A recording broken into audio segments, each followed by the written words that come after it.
Pois é, pessoal. Senhores, vocês ouviram o barulho? Ah. Mbappé ligando o modo cachorro louco aí nessa Copa. Os números do francês são, olha, coisa que é outro papo. Eu abri aqui, ele passou o Giroud como o artilheiro principal da seleção francesa na história, com 58 gols. Ele tem 14 gols em 15 jogos de Copa do Mundo, uma competição onde ele, desde quando foi muito jovem, ao estilo Pelé em 58, claro, sem comparações aqui, mas em termos de Copa do Mundo, o próprio Pelé na época, em 2018, parecia fazer esse tipo de comparação. Um jogador que se identifica demais e, malgrado um tempo de adaptação ali no campo no primeiro tempo, realmente soltou o modo cachorro louco nessa Copa, e a França como um todo tem feito isso. E é por aí que eu quero começar com vocês. E a gente vai passar por lances individuais, destaques individuais e tudo isso. Vou comentar alguns lances do jogo. Mas o que não pode deixar de ser comentado e que tem que ser a tese central desse pós-jogo que eu vou fazer com vocês é, primeiro de tudo, essa escalação. Essa escalação porque ela revela algo a mais sobre o futebol francês. Então, vamos lá. Vocês estão vendo ali só a lista de substitutos, lado errado. Aqui só a lista de substitutos. Zaire Emery, Lucas Hernandes, Mateta, Cherki, que jogador, vou falar dele mais pra frente, Marcos Thuram, Digne, Malo Gusto. Só a seleção reserva já é um negócio de encher os olhos, Bradley Barcola.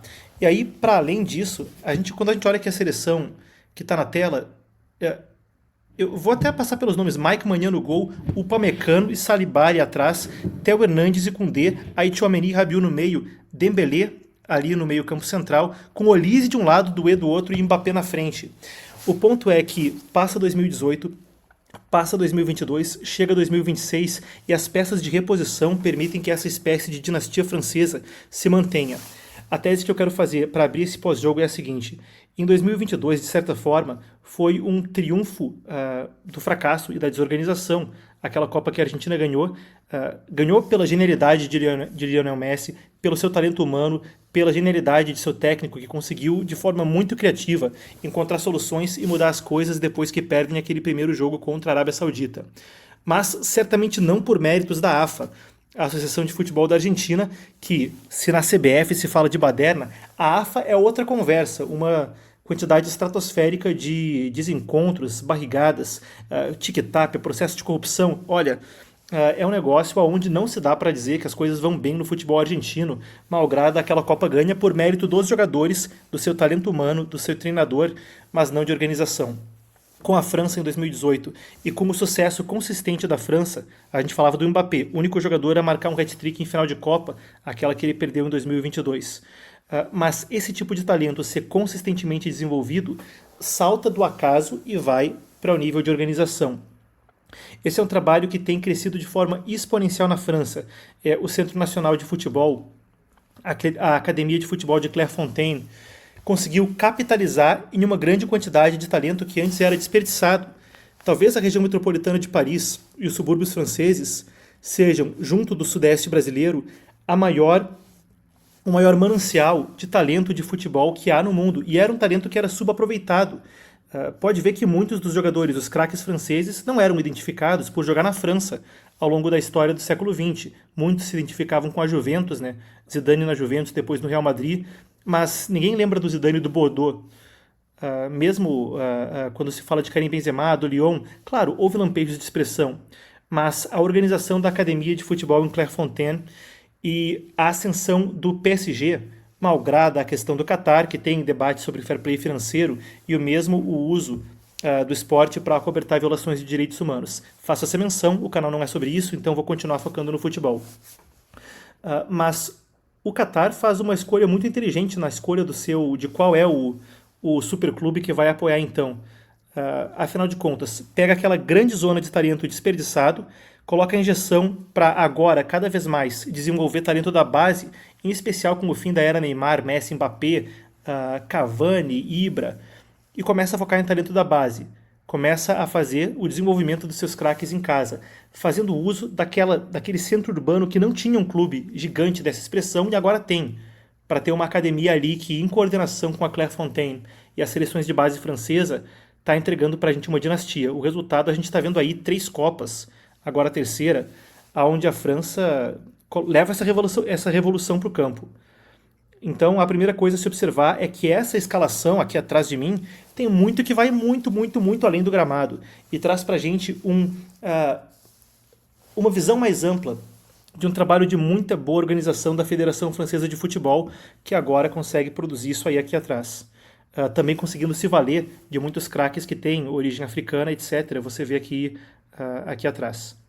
Bom, dado esse ponto e destacando isso, a França vinha com esse histórico e colocando em campo essa dinastia contra a qualificadíssima seleção do Senegal, muito rápida, muito técnica, muita compostura tática, mas mais ou menos a primeira hora de jogo foi uma dos dois times se estudando muito, Senegal com frequência conseguindo sair para o contra-ataque, e com frequência aí causando problemas para a França, que mal finalizou no primeiro tempo. Apesar de estar se impressionando e criando momentos ofensivos, Senegal se defendia muito bem com postura tática, e no segundo tempo as coisas começaram a mudar, principalmente pela individualidade e criatividade dos homens de frente da França. Olise é possivelmente o melhor jogador da temporada. Tem um debate sobre isso, mas está entre a minha lista. O que exemplificava esse jogo, conforme ele no segundo tempo começava a ganhar tração, vou partir direto para o segundo tempo, o primeiro foram mais os times se estudando, apesar de excelentes desempenhos defensivos, o Pamecano, Theo Hernandes, perfeitos assim nas coberturas, os homens de frente deparando contra a questão tática do Senegal. Em 51 a gente via o Koulibaly aqui pelo Senegal tirar essa bola, era o Doué, creio, ou o Mbappé que vinha com a bola dominada, numa velocidade estonteante, bote perfeito do Koulibaly, no mesmo minuto, 51 minutos, sai a bola para frente do Senegal e depois o Saliba numa cobertura perfeita também, que chegava muito bem o Senegal para finalizar. Saliba, bote perfeito, que desempenho defensivo das duas equipes. Mbappé já começava a se soltar mais, driblar na frente, o Olise tapa, soco, só no coco. Tapa diferente ali na frente, e então tem esse lance controverso, conforme o Mbappé fazia uma jogada aguda na frente. Na minha opinião, assim, compreenderia ter dado pênalti, como compreendo não ter dado pelo critério que o árbitro teve. Afinal de contas, ele não estava dando qualquer faltinha, estava tendo um critério muito estrito de deixar o jogo seguir, não estava cogitando contato, e acho que o árbitro ia bem em termos de fazer isso de forma proporcional para as duas equipes. Ele não teria dado essa falta no campo, pelo que se viu no resto da partida. Apesar de sim ter um pequeno contato, eu entendo que o Mbappé valoriza, dá uma jogada no corpo, e entendo que não foi pênalti. Mas o ponto é que já se mostrava a França ficando solta e o Mbappé acionando, como eu disse no início do vídeo, o modo cachorro louco. E aí veio num passe, olha, que tapa do Olise. Deu um tapa na medida ali na área, Mbappé corre na frente, vrapo, caixa, fez o gol. E aí já se via a França se soltando, obrigando o Senegal a ir para cima, obrigando o Senegal a buscar o resultado. Na sequência teve até um dos momentos mais interessantes do jogo, o Nicholas Jackson estava impedido, mas chega e mete, cara, um chute na veia, e o jogo estava interessante demais. A essa hora estava muito gostoso de assistir a Copa, e excelente jogo de tá observando. Senegal precisava ir para cima, o Deschamps colocou um corredor, o Barcola que meteu o segundo gol. O Bradley Barcola, quando ele entrou, eu pensava, assim, minha opinião sobre o Barcola, excelente jogador em desenvolvimento, mas tem ainda para onde crescer no sentido das finalizações. Naquele 5-1 para cima da Inter, na final da Champions, não dessa temporada, da outra, ele perdeu o que seria o gol mais bonito daquela goleada. Dá uma penteada na bola, ia bater no ângulo, no canto do goleiro, mas perde um pouco a medida, e ele cansou também de perder esse tipo de gol no campeonato francês, onde com muita frequência bate o marcador, parte para cima, agudo, lindo de ver ele jogar, e perde a finalização. E quando ele entrou, eu pensei, puxa, não sei se vai dar certo isso, e calou minha boca, entrou, fez um belíssimo gol. E no final, Senegal, que também tinha jogadores de muita qualidade, outra constelação de seleção, Sadio Mané, Ismaïla Sarr, o Ndiaye, que aí depois meteu um golaço. Até o Deschamps ficou furioso na hora, Mbappé veio e fechou com o modo cachorro louco tendo sido completado. Jogou tô voltando aqui pro slide errado, aqui. O Ndiaye, e aí o golaço do Mbappé que pega ali, sem chance pro goleiro de fora da área.